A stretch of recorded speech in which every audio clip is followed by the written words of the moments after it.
Hello Sector Watchers, welcome to the show. This is the 55th episode of Sector Spotlight on Tuesday the 10th of November, recorded on the 9th. I am Julius de Kempenaer and I am your host for Sector Spotlight as usual. Last week was an exciting week for the markets, in a good way this time. And I was once again reminded on how markets can surprise us time and time again. I mean, 4 years ago markets started to rally after the elections, when it was clear that Mr. Trump would be the new president. And now markets are starting to rally when it became clear that Mr. Biden became the new president. Or if you wish, when it became clear that Mr. Trump lost the elections, which sounds sort of contradictional. I'm tempted to say that the markets don't really care who is in the White House, as long as they know who it will be, so they can act accordingly and adjust their investments as they deem necessary. It's the uncertainty that markets don't like. If you'd like to get in touch, please go ahead. My mailbox is open, and also the comment section below articles and videos is a good place to share your thoughts with me and with the rest of the world. Today we'll be looking at asset and sector rotations in depth and compare weekly and daily tails on the relative rotation graphs. After the break I will answer some questions from the mailbag. It's a full show, let's get started. Well, an overview of what happened last week. What a week did we have. We could keep it rather short and say the market went up. And if we're going to say that presidential style, then we would say the market went up bigly. All kidding aside, we had a very good week. The benchmark on asset classes, Vanguard Balanced Index Fund, was up 4.7%. But obviously the star of the show was the stock market once again. If you look on the left hand side where we have the various asset classes, tails of the various asset classes, stocks up 7.3%, benchmark 4.7%, anything else all the way down was underperforming the benchmark. So we got real estate still up 4.3%, commodities 2.5%, or the Bloomberg Commodity Index up 1.7%, corporate bonds and high yield up around 2%. And government bonds still up 40 basis points, but well below the 7.3 for the stock market. If you look at the tails, then you can see that over the last 5 days, the tail of the stock market, of stocks, started to pick up relative momentum. We had that rotation from leading all the way down to weakening into lagging, and now it's starting to pick up. So if you look at the last 5 days, then this is Monday, and then we got Tuesday, Monday, Tuesday, Wednesday, Thursday, and the big one here is Friday the 6th, and it's a daily RRG. So Tuesday we started to turn up, and that continued basically towards the end of the week. All other tails were either already moving in a negative heading, or rolled over, or like real estate, hooked sharply left back further into the lagging quadrant. So pretty good week for the stock market. If we go and have a look at what happened in sector land, then we can see that S&P up 7.2%.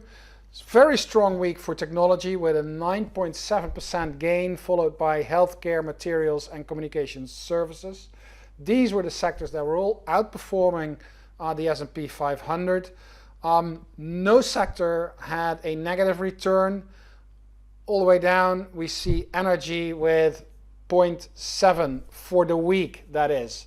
And normally I would keep this discussion to the 5 trading days of last week, but I think we need to add today's performance to the discussion, because obviously on Saturday the US got its new president, and today on Monday the market has just closed. The markets went up very, very strongly. In Europe during the day, markets at some stage were up like 6 to 8% on the various country indexes, which is sort of unheard of, almost an upward crash. And that sold off a little bit into the close, and we saw the same in the US, a very strong opening. We saw some selling coming in towards the close, but nevertheless a very strong day for the US stock market and for most stocks. And how the impact is that is for the rotations, we can see when we add one more day of performance. So right now we're ending on November 6th. If I add one more day, you can see the impact on those tails, and they're rather big for some sectors.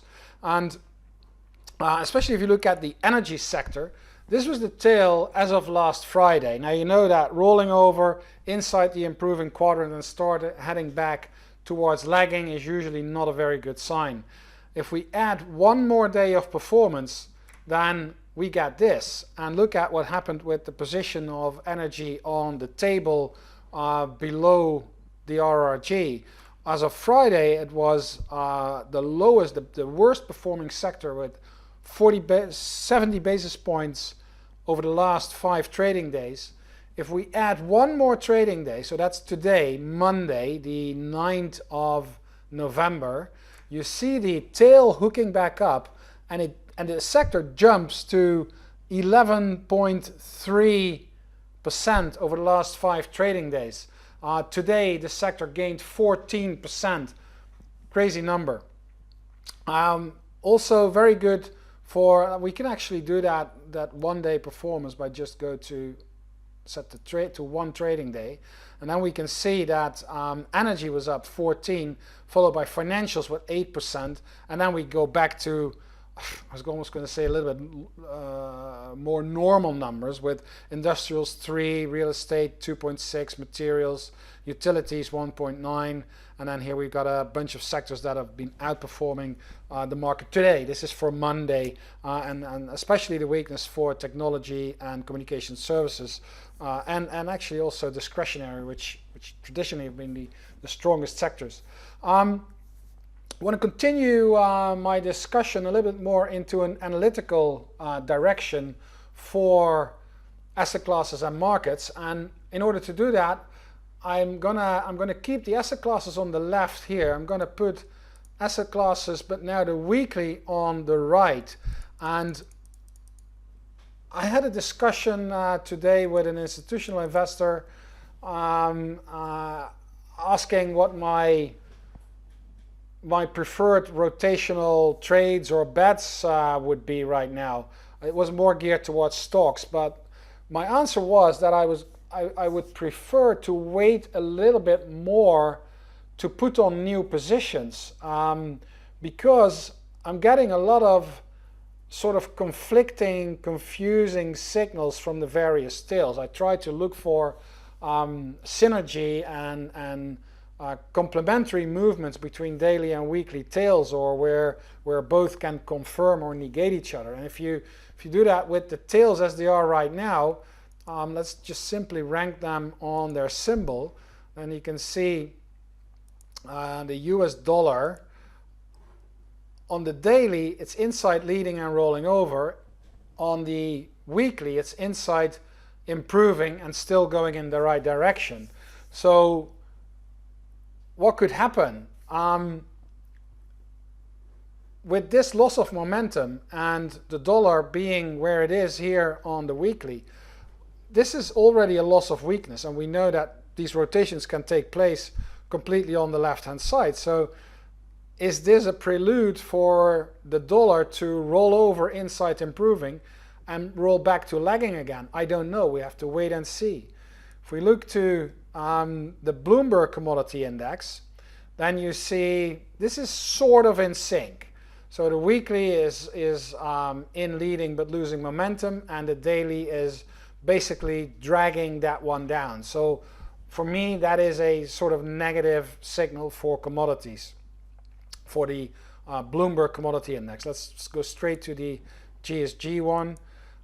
You see a similar type of rotation on different positions, but on the weekly it's already coming down, and on the daily it's ahead, and it seems to be pulling that weekly tail back towards the lagging quadrant. If we look at government bonds, then on the weekly, it was improving already for 5 weeks, inside improving. And if you look at the daily, it's rolling over inside leading. Is this the prelude for more weakness in government and pulling it around here? Not sure. We have to wait and see. Go to high yield. Similar. Contrary movements. If you go to stocks, similar. So the contrary movements.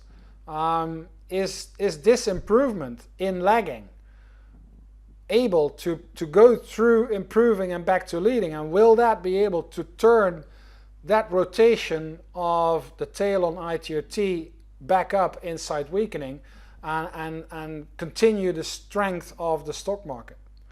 If you go to LQD, similar picture. Inside leading on the daily, but rolling over just into improving on the weekly. Not sure how that went.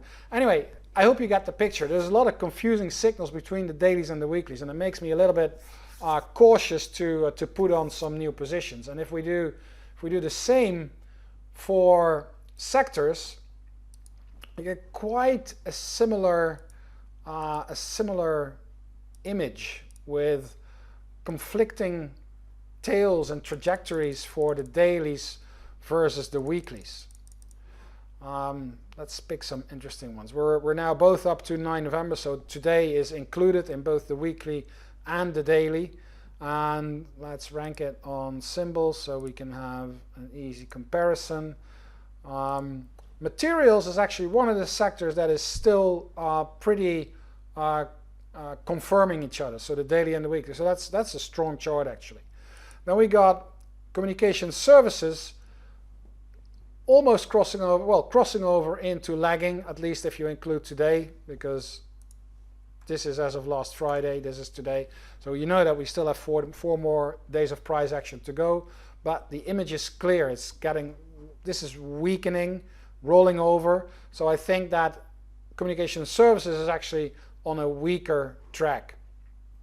Energy is a difficult one now. It has been and it was the weakest for a long time. We joked about it, but this is a serious jump.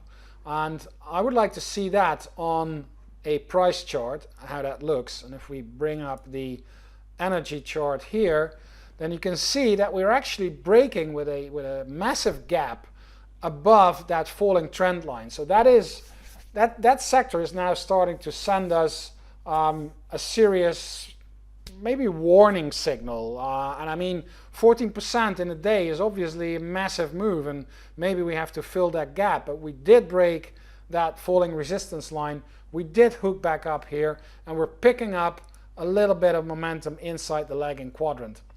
Maybe not the immediate best sector, but I think you need to keep an eye on it.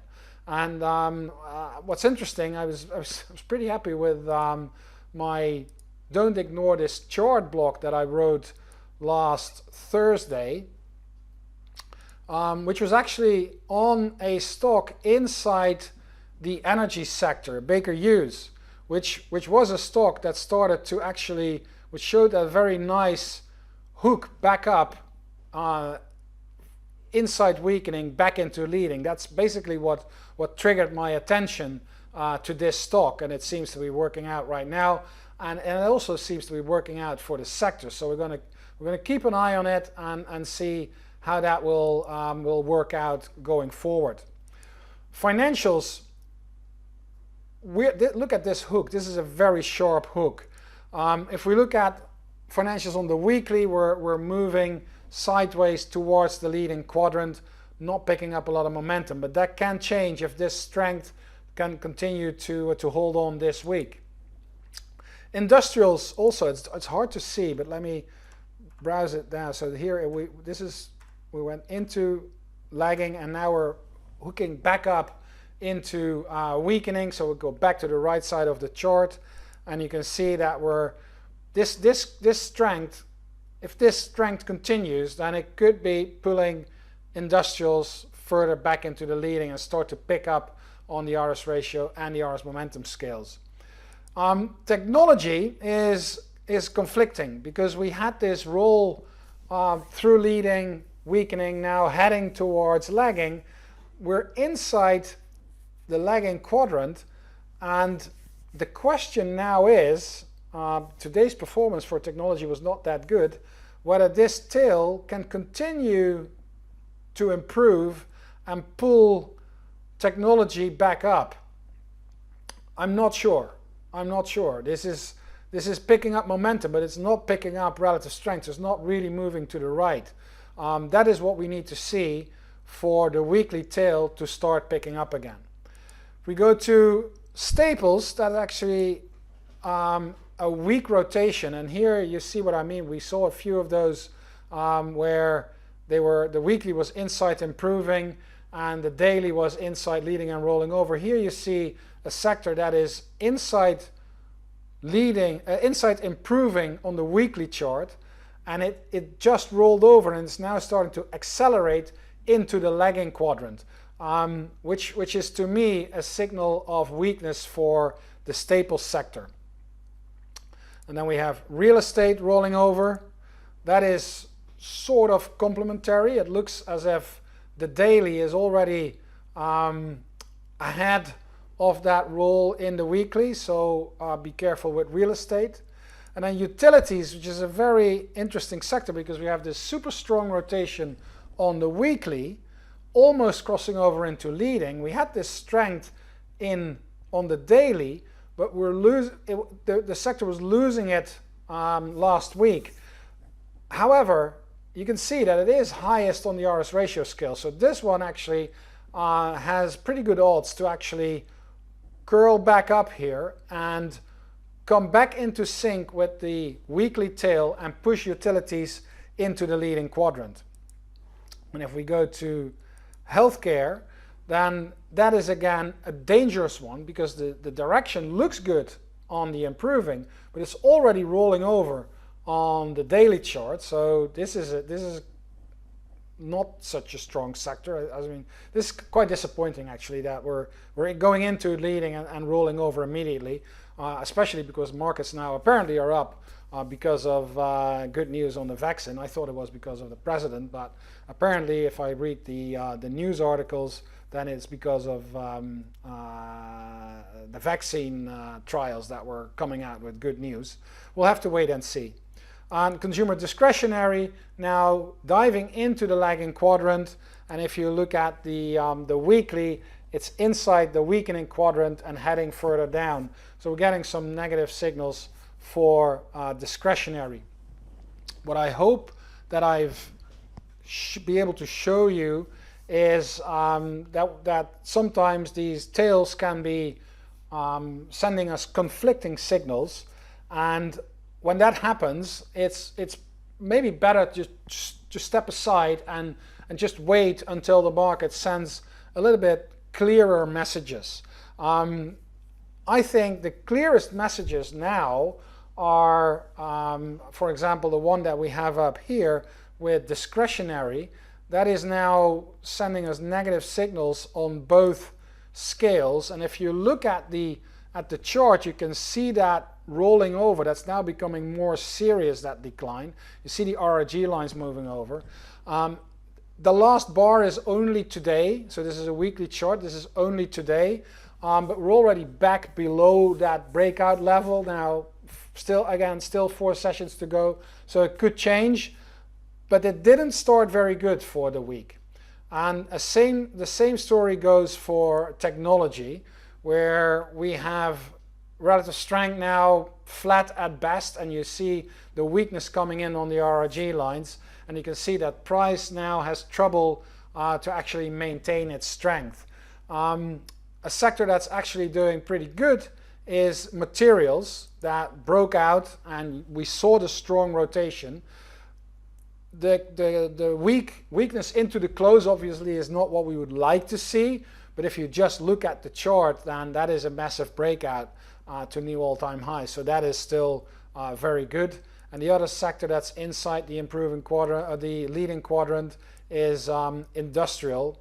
And that chart also broke to new highs. That was something that we were waiting for, and we see that this relative strength line is now bottoming and starting to pick up again. So I guess the message is that Overall market strength is still there. We see some sector rotation, I think, out of sectors like tech, communication services, discretionary, into the materials, industrials. And the only thing that is, if it has to be worrisome, I think, is the strength of the utility sector, because that is not a sector that you expect to be strong when the whole market is strong. And so when utilities are relative outperformers, that's a small red flag, let me put it like that. Let there be no doubt that the market's breaking to new highs. That is a strong signal, but utilities strength is usually something that happens when the market as a whole is not so strong. We discussed the steepening of the yield curve last week. That is also still a thing that I have in the back of my mind as a potential threat to the market. Again, S&P to new highs, market breaking, stocks going up. Those are the characteristics of a bull market. Until that changes, we're going to remain bullish for the market. But I have utilities strength and a steepening yield curve that I keep in the back of my mind as, you know, small warning lights to keep an open mind of potential weakness that will come. Whether that will be next week, next month, next 3 months, I have no idea, but we've got to keep an open mind that it is a possibility. We're going for a quick break right now.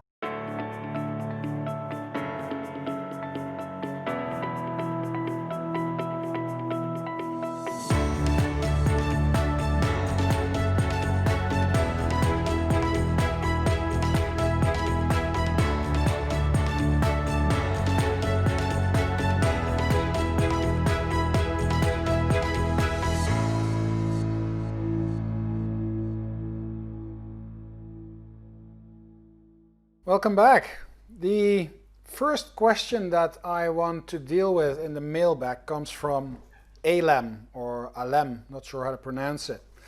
And he writes to me, "Good day, Julius. I just completed watching your 22nd July presentation. I enjoyed it a lot. It was superbly beneficial. I've been gravitating to your methodology slowly in entirety. However, going from the canvas to the charts and trying to connect the dots in between, at times I ran into conflicting arguments. I'm not quite sure though if I articulated my incomprehension well enough. 2 thumbs up for your presentation again. Thanks." Well, thanks Alem for writing in, and I hope that my discussion on the contradicting signals that are coming from the daily and the weekly tails, and then flipping back and forth to the charts, and you could actually bring in the weekly and the daily price charts as well, I've made clear that it isn't always very clear how things are. RRGs are a very good visualization tool. They can give you a clear path of guidance. They can tell you which sectors are doing well and which sectors are doing not so well. But sometimes the market just isn't sending us many clear signals. And then when you get the opposite rotations on dailies and weeklies, and as I tried to explain, and I hope I managed to do that, is that sometimes it is better to step back and just wait until the market gives us a new, more clear signal with complementing signals. So, Adam, I hope that that answers your question as such. The second question that came in is from Mark. And Mark writes to me, "Dear Julius, I love your show. Please keep showing what sectors to invest in. Question: solar is killing it upward. Is solar part of XLE? What happens if you take solar out of XLE? Change the results." And that's an interesting question, because we had an internal discussion here at StockCharts with a few people on how to classify the solar stocks. First of all, none of them is in the S&P 500, so none of them is part of XLE, so you can't take it out. It doesn't make any difference for the rotations at XLE. Most of these stocks are inside the technology sector. A few of them are not, but we've decided to actually add all solar-related stocks into the technology sector, I created a group called Renewable Energy Equipment. And you can actually find that that group, actually the members, very easily. If you go to the scan engine, to the scan workbench, you scroll down, you can find here sectors and industries. And if you go in there and scroll all the way down to technology, here it is, technology, you will find renewable energy equipment. Now click that, add that to the scan, run the scan, and you will find that there are 28 stocks in that group. And as you can see, the largest market caps are mid caps. They're here, and the other ones are not classified as such. And all are in the technology sector and in the group renewable energy equipment. From this screen, you can choose it as a chart list, chart it as an RRG, chart it in any type form that you are used to. But we've now got all the energy stocks in renewable energy equipment, and they're all part of the technology sector. The third question comes from Andrea. Hi Julius, I am Andrea. I'm a follower from Italy. I've been reading all your blog posts since 2014. Wow, that's a lot. To learn as much as possible about your approach to the markets. I love the simplicity of your analysis, and for this I ask you a question. In your trading, do you only use the price action without any type of indicator, moving average, RSI, etc., RRG excluded? Thank you in advance. I will continue to follow your exciting work. Yeah, that's pretty much right. People who read my blogs and watch the videos may have noticed that my default chart setting, if I click on a chart, it goes to my default, always has the ratio line of the security that I'm looking at and the RRG lines. And that's pretty much all I need. I do like price. Price is my primary indicator. So even relative strength and RRG lines are derived, but they give me the big picture. They allow me to put things into perspective. I love to look at trends, higher highs, higher lows, support resistance levels. Very occasionally I draw a moving average, and every now and then I look at pretty much the RSI and the MACD. Those are my sort of go-to indicators if I look at a normal chart and I want to have a little bit of a different perspective, maybe look at a divergence, etc. But I can do most of my stuff, if not everything, with a price chart and the relative strength charts and the RRG lines. So Andrea, I hope that answers your question. It's not very exciting, it's not very mumbo jumbo, it's very KISS. Keep it simple, stupid, and I like that. Thanks for writing in. If you have any more questions, please do not hesitate to send them to me. My mailbox is open, and we've already reached the end of Sector Spotlight this week. That was it. Sector Spotlight airs every Tuesday from 10:30 to 11 a.m. Eastern. And for now, I wish you a very good week, and I hope to see you back next week in 7 days for Sector Spotlight. Thanks very much, and stay safe. Hey, Grayson Rose here with StockCharts. Thank you so much for watching. I hope you enjoyed that video. If you did, consider giving it a like down below, maybe leave us a comment, and if you're new to the channel, you can subscribe at the link up above. We're gonna bring you daily content from an incredible collection of technical analysts and financial experts.